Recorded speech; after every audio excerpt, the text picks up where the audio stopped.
Hello everyone, क्या आप भी घुटने के दर्द से परेशान हैं? तो आज मैं आपके लिए लेकर आया हूँ कुछ बेसिक एक्सरसाइज है जिसे आप करने से आपका घुटने का दर्द कम हो सकता है और उसे आप छुटकारा पा सकते हो। पहला एक्सरसाइज, एक छोटा सा पिलो लो, उसको घुटने के नीचे रखना है और घुटना दबाना है 5 तक गिनने तक, जैसे कि 1 2 3 4 5। रिलैक्स।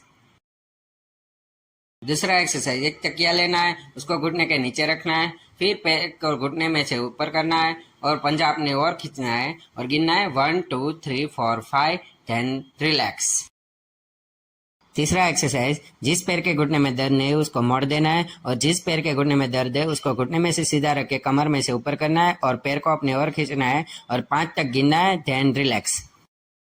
चौथा एक्सरसाइज, चेयर या तो टेबल पर बैठ जाना है, फिर पैर को घुटने में से ऊपर करना है और पंजे को अपनी ओर खींचना है और गिनना है 1 2 3 4 5। Then relax. Thank you for watching my video और इस वीडियो को ज़्यादा से ज़्यादा शेयर करो जिसे घुटने का दर्द है। Thank you.